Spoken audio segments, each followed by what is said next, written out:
Welcome to a Leader's Journey podcast. I'm your host, Joel Gunn. My friend Josh Arrington's back on the show today. Josh, welcome back.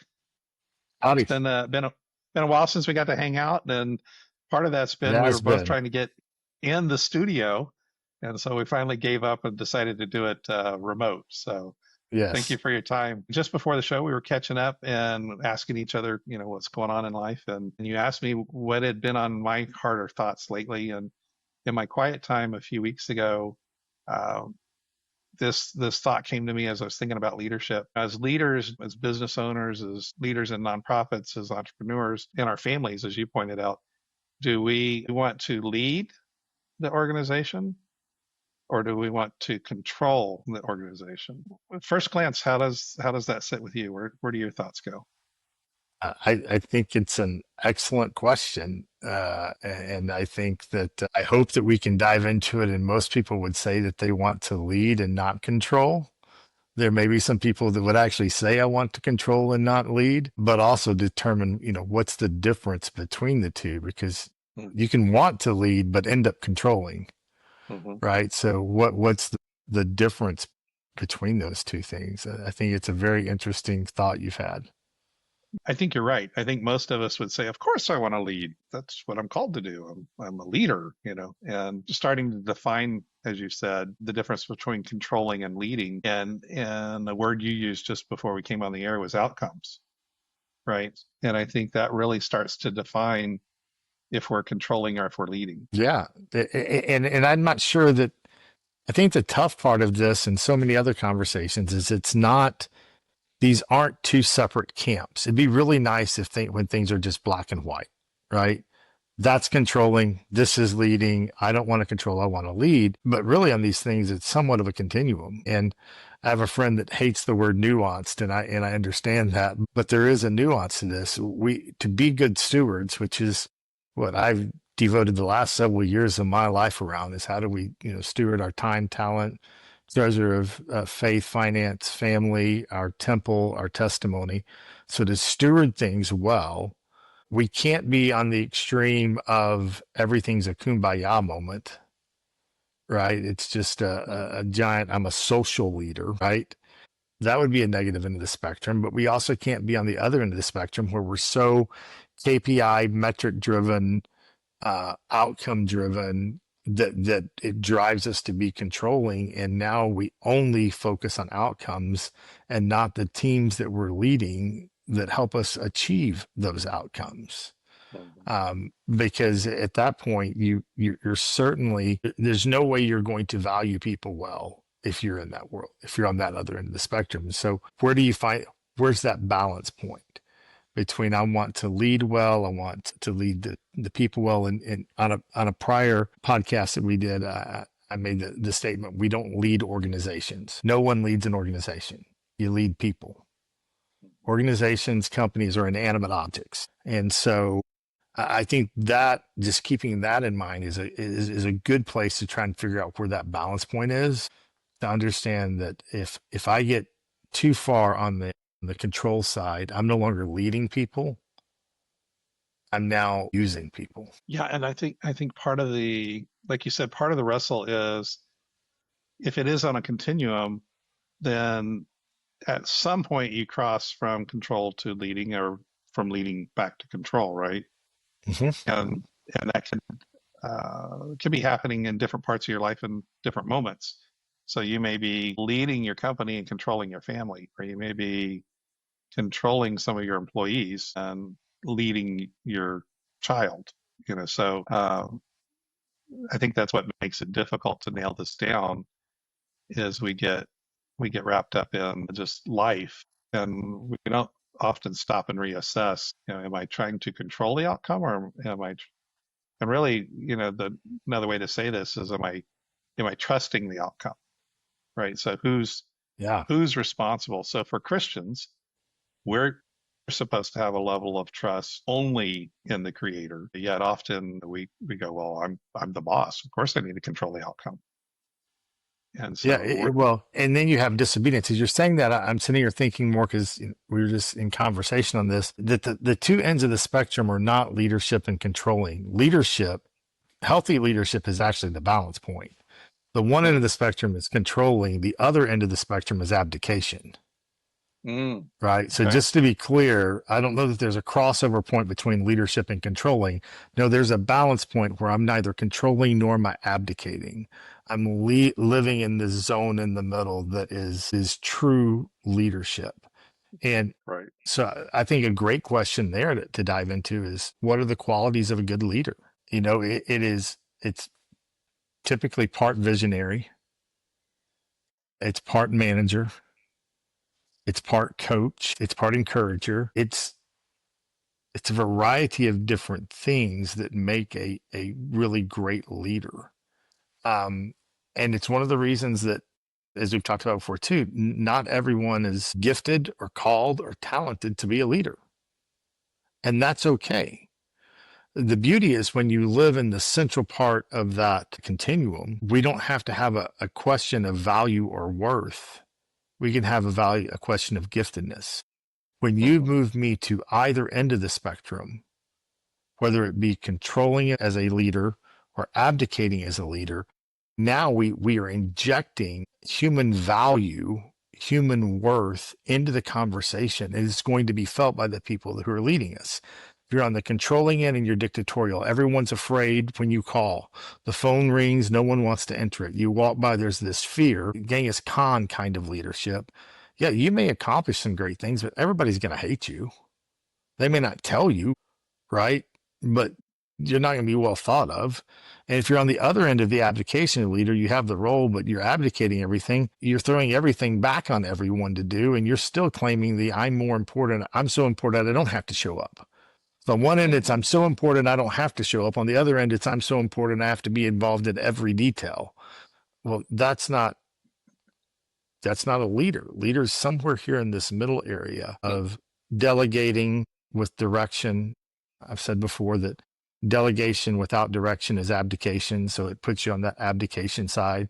So it's delegating to people, it's coaching people, it's resourcing people, it's encouraging people, it's motivating people, it's asking a vision. And oh, by the way, probably need some degree of technical expertise around whatever's going on. But I think that's, honestly, I think that's the least important piece in order to get people to want to follow. My wife and I were at a retreat several years ago, and somebody in the room said this, and I'm not sure the origin of the quote, but they were talking in particular about kids and as parents interacting with our kids as they get older and into adulthood. And one of the participants just said out loud, well, you know, happiness is the sunny side of control. I'm sorry, helping is the sunny side of control.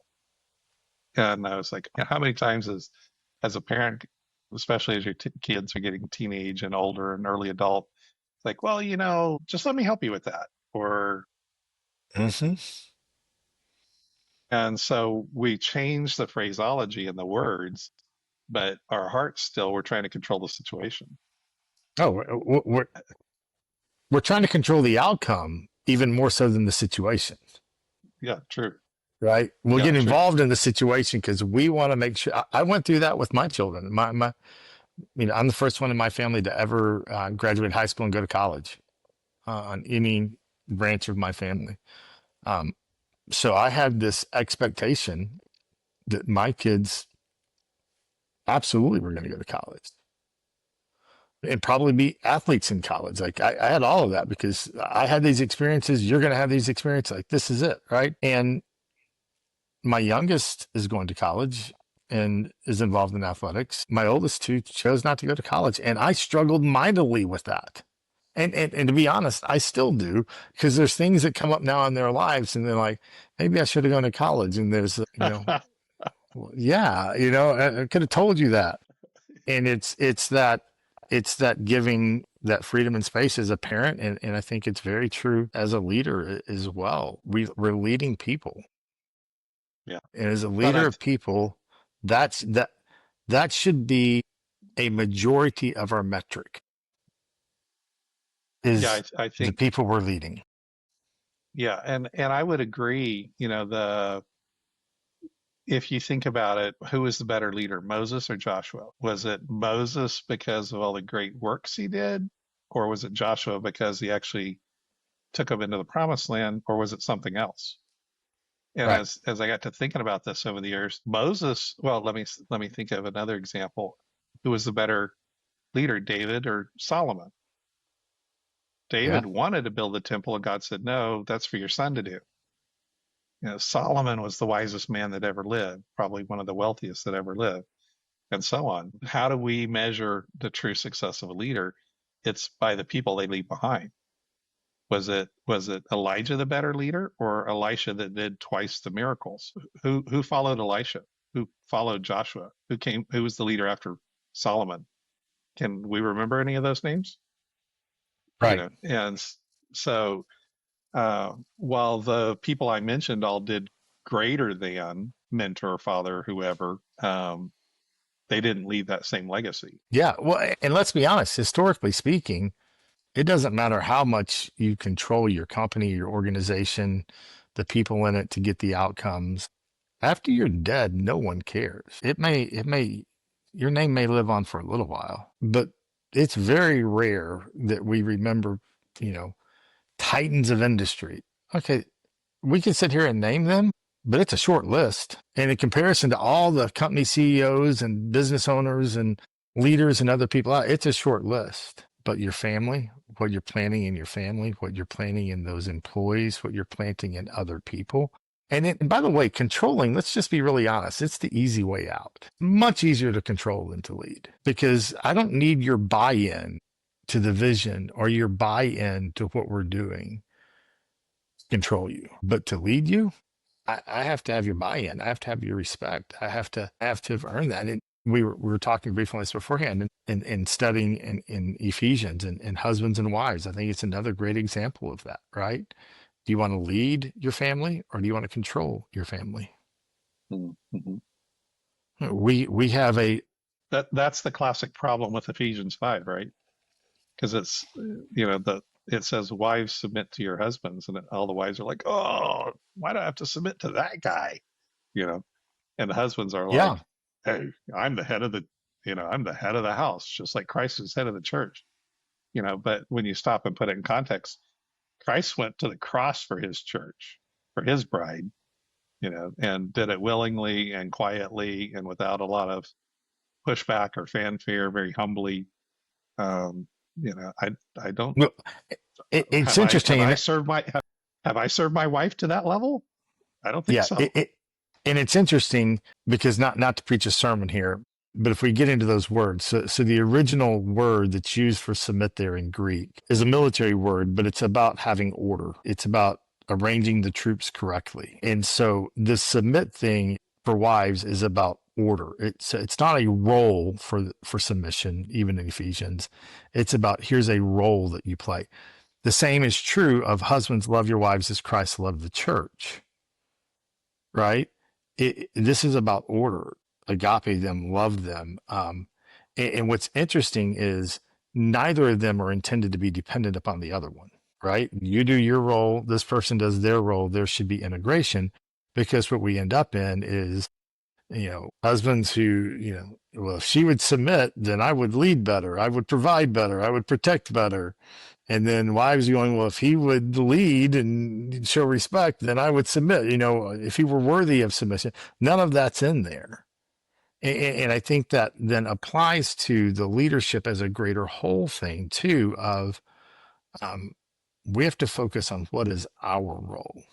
What is it we're called to do? And the word agape in Ephesians is interesting. It's really poorly translated in most of Christendom, because if you were to Google it, most of what you're going to see is immediately unconditional love. You're going to see the word unconditional. Well, the Christian faith is the only place in all of Greek literature that translates the word agape and puts the word unconditional on it. None of the rest of Greek literature does that.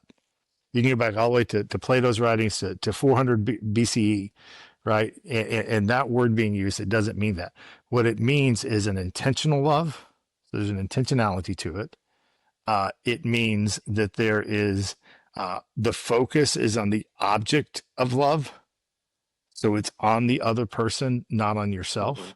Like, these are the real definitions of that word. So that's here tied in Ephesians with headship of the home. So how do we then take that sort of same principle and say, as leaders, how does that apply? Well, it applies in the sense that we should be very intentional in our leadership, very intentional in how we interact with our people we're leading, very intentional in how we communicate and train, but we should also be focused on them. And that doesn't what's happen best most for the of the other time. person. Because in a corporate setting, it's such a part of our conditioning. And this is the challenge of marketplace ministry sort of meeting together, right? Because in the regular capitalistic drive, it's okay to use employees. It's okay to use people to achieve your goal. And people become utilitarian. And you're seeing this groundswell culturally against this, against everything we're talking about.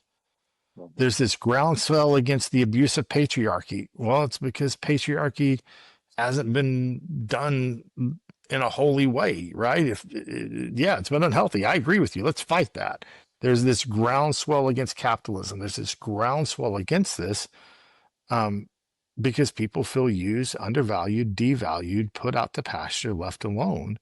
And yet there are companies, there are places out there who are having amazing success in their KPIs and their metrics and their business, but they're doing it largely because they're doing it the other way. They're saying, how do we focus on the people we're leading? How do we care well for our staff? Not just a good benefit plan, but developing them, believing in them, valuing them, lifting them up, and letting them live in their area of giftedness. Like I'll say this to anyone who watches this, you're not the end all be all. God did not create another divine being, and he did not encapsulate all of the giftedness, callings, talents, and abilities in one person, including you, including me, including all of us. And so I need people. I need people to do certain things because I'm terrible at it. And even some things that I can do and do well, but I hate doing it.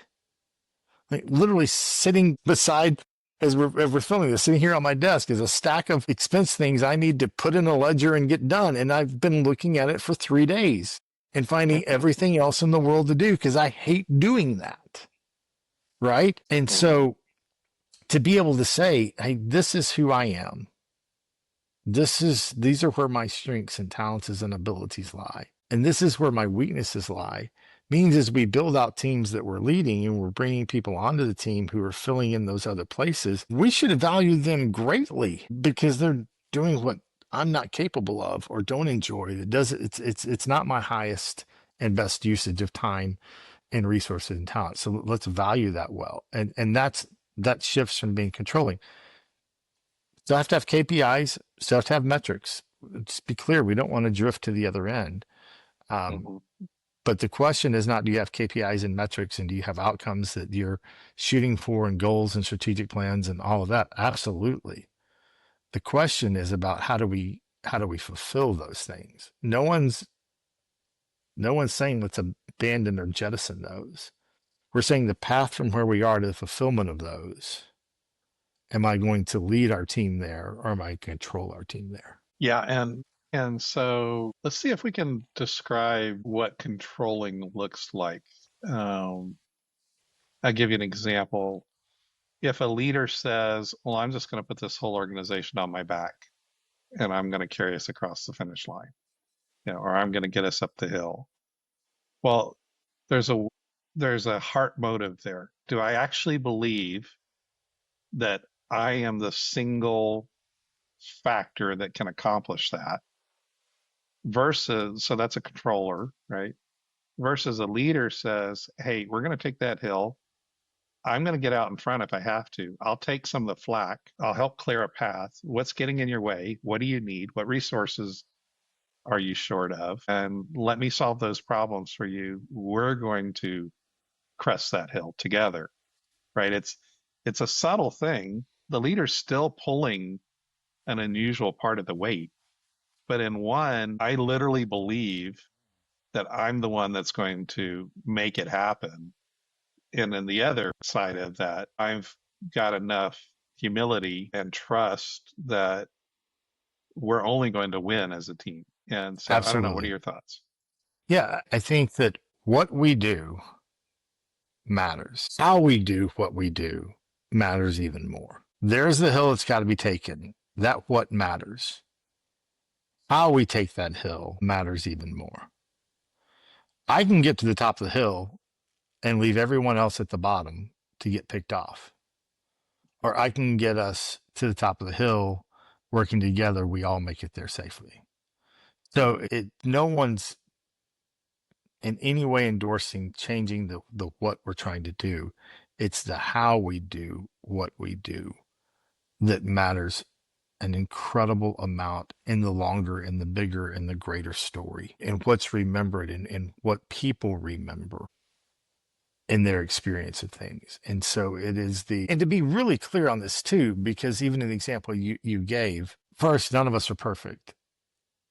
I thought I was once and didn't realize I Then wasn't. looked in the mirror. I got married. My wife made it real clear I wasn't. Yeah.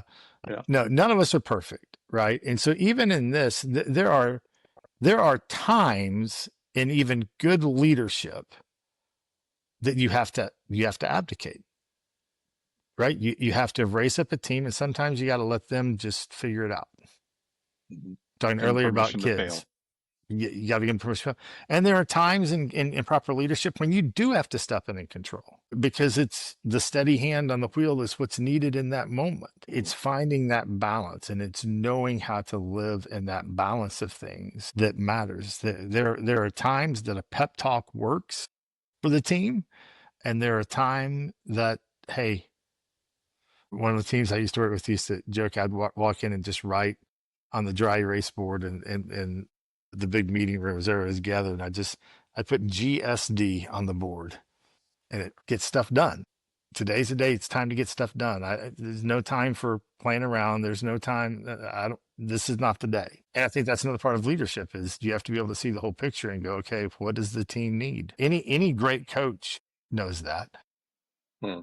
There's a time that there's the player you put your arm around, and there's a time with the player that you grab them by the Kick face them from the mask. backside.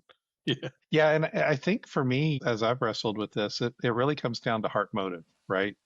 So what am I thinking and believing inside, regardless of whether I call it control, abdication, leadership, where am I putting my trust? Am I putting my trust solely in me and my confidence and my abilities and my skills and or am I trusting the outcome to something greater, whether that be God, the team, the spouse, the family?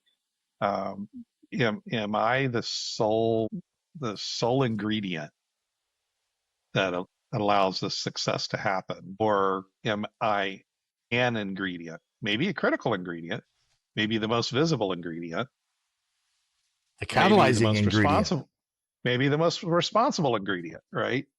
Yep. Or catalyzing, as you said. But the point is, I'm still just an ingredient. I'm not the. I think there's maybe only one person that walked the planet could claim to be the ingredient, and I'm not him. So I think for me, as I've wrestled with this, and we can see this in leaders, right? We know when a leader has an unrealistic confidence in themselves and an unrealistic pride or arrogance or dictatorial tendencies. We use all these different words to describe it, but it's an unhealthy self-confidence that I and I alone am responsible for this outcome. At least that's what I've been wrestling with. Well, and let's zoom the camera out a little bit more, and this gets even tougher when we lead people efficiently and effectively, right? Why are we leading them that way? What's the reason? Is it solely for our project, our company, our goals, or is it also to develop people, to care for people? I think that has a lot to do with how people are led and how people are leaders. I I want people on the teams I get to lead who are diligent. I want people to have a great experience. I want them to enjoy being on the team. I want them to contribute. I want to maximize what I get out of them. I want to hit goals that are huge and KPIs and metrics that are huge. and I want people who want to be there. But I also want, if people leave to go somewhere else and they go and do something else, that others who hire them would say at some point, man, if you ever want to hire great people, hire people who worked for so and so. I had that Right? happen with a friend. I had that happen with a person I now consider a friend, but at the time was a client, CEO that I was coaching. And he was quite frustrated because he was at the top of his game in the medical industry, and he had a number of clinics, and other organizations almost overnight started hiring his people away. And they were in positions, because of the way the medical industry is designed, where they could pay substantially more, in some cases 2 or 3x. And because of laws that are in place at his level, he couldn't charge those fees. And also because of medical codes and stuff, he wasn't allowed to charge 2 or 3x, even though it was the same skill set. And so he was quite, got to a point early in our time together, coaching time together, he was quite frustrated because he's constantly turning over people. He'd get great people, then these other outfits would hire him away. And so prayerfully one day, I went to sit with him. I said, could it be that the reason you're on the earth is to help take people from where they are to being some of the best at what they do? And that's just your role on the planet. That's your calling in life. And he wrestled with that. And to his credit, he goes, okay, let's assume that's why I'm here. That resonates with my spirit and how I'm wired. And so he embraced that. Like, I'm going to bring people in, and if they leave, they're going to be better for having spent time here.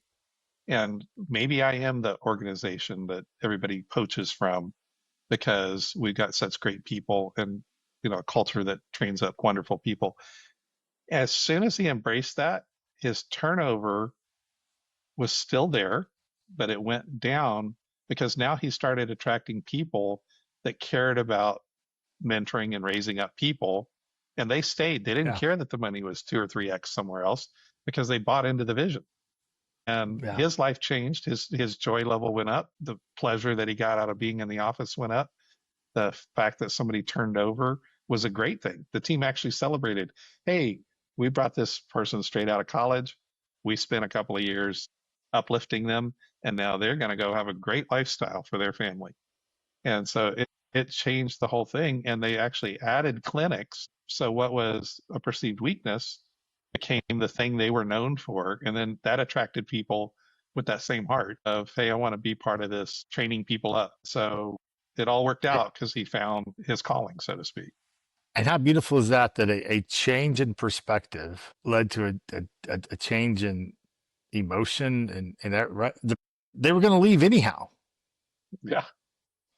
right? And You either had hate been. it or you can enjoy it, right? Like you when that's the reason they're leaving, then now if there are other reasons they're leaving, there's probably a different autopsy that needs to be done on that. But yeah, my hope is that the assignments and the organization I need to lead, that we are focused on how are we focused on our highest and best usage of our mission?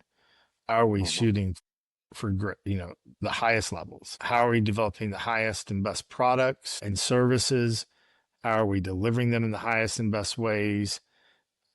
But also, how are we getting the highest and best giftedness and usage of people, but also developing them to be their highest and best in life? And whether that's here or somewhere else, I can't control that. But I can control feeding into them in a way that raises them up and, sends them out. If they're leaving, go do great things. And by the way, you never know when that's going to come back around. There's plenty of stories of that, coming back around as well. And it certainly protects your heart a little bit. But Yeah, and go ahead. I was just going to say, as we have processed this and maybe start to bring this episode to a close, what if you reflect back to the leaders that you've been around, the leaders that you felt were controlling you versus the leaders that you felt were leading you? Where were you this is a rhetorical question. Where were you, at least I believe it is, where were you happier? Where were you most fulfilled? And where do you look back most fondly? And if somebody says, oh, hey, tell me about a time, usually when you're talking about the positive stuff, my guess is you're going to go back to those leaders that were leading you most of the time, not to those leaders. The good stories aren't the one coming from the ones that were controlling. That would be my guess. 100%. Yeah. The more controlling, the worse the experience. It may take some time for it to get lived out. You may be able to withstand it for a long period of time. And there's lots of reasons we do, resume building and organizational positioning. And there's lots of reasons we'll endure a lot of things. Yeah. Or you're just toughing it out because that's the way you're wired. Exactly. But when you look back then later in life and you go, okay, if I put these 4 different things on the table, which one do I have the fondest overall memories of? Yeah, it's the ones where you were led. It's not the ones where you were controlled at all. Would and by the way, I would say if I look at that too, it's also those are the ones where they're generally, I could say there was the most impact and production and all of that as well. Maybe not in raw data, but certainly in percentage data. Percentage growth, things of that nature, because size of organization can change all that. That was certainly part of it. Yeah, I as you said that, I'm reflecting back to some of the leaders that I'm think most fondly of, and growth happened around them. Yeah, I'm not saying they didn't have down seasons, right? We all have down seasons, but general trajectory growth happened around. The controlling leaders' general trajectory on the extreme was they got fired at some point. So yeah, absolutely. The one other kind of my last question for you, Josh, would be: you've been exposed to large organizations, small organizations, for profit, not for profit. You've been an entrepreneur. You've been team leader. You've been executive. You've been I ran the all gamut over at this point in life. all over the organizational structure, right? Does this apply to every organization or family or collection of people that you've ever, or is this really kind of a work topic or how broad is this thing? I think there are parts of it that apply to every organization, to everything in leadership. And, just off the top of my head, I'll give you 2 examples that I think are pieces that can be applied immediately. What's the difference between a led organization and a controlled organization? Part of that answer is who's serving who. In a controlled organization, everyone serves the controller. So whoever's at the top, those people exist for that. In a well-led organization, the leaders also serve those who are being led. I try to make it a point in every conversation I have with the teams that I lead and the people I get to work with, at least once a week, if not in every conversation, to end it by saying, is there anything I can do for you? Is there any way I can serve you? That works in every organization. It works in your family, works in everywhere. Works with your spouse. By the way, they don't need me to tell them how busy I am. They don't need me to tell them what they know. If you're leading, they know all your other responsibilities. And then the second one is no cannot be the first answer all the time. And I think that is an incredibly controlling thing that we don't even realize. And that is when people ask, can I, should we, what do you think about, I need, and the first answer is always, and the majority of the time, no. Even if you don't mean it to, people are going to feel controlled by that. That's good. Sometimes the answer is, let's see how we can do that. Let's work on that. Let's talk about it more. That gets people's buy-in. Typically, they're not asking for additional resources or software, or very few people really are asking for those kind of things because they want an easy way out. They're trying to contribute to the effectiveness of the organization, whether it be a family or a Fortune 500. And too often, I think we as leaders can be quick to say no if it doesn't originate from us. And I just think that's incredibly controlling and incredibly demoralizing. I think That's good. saying, and that doesn't mean you have to say yes, but it means you at least have to give it space and then maybe have conversations about what are other possibilities, because they're trying to solve an issue, Yeah, that's good. and how you answer that matters. It does. It does. That's good. Well, Josh, it is always a pleasure to have you on the show, and I am blessed to consider you a friend. Thank you for your time tonight. Appreciate you, brother. Let's do it again. Would love to. You threw another topic out there. We were talking earlier too, so that may be one we come back to. So would love to do that. Yeah, absolutely. So hope you have a great evening. All right. God bless, brother. Love Blessings. you, brother. Bye-bye. Bye. Thanks for joining us for this episode of A Leader's Journey podcast. If you enjoyed it, give us a thumbs up and remember to subscribe to our channel.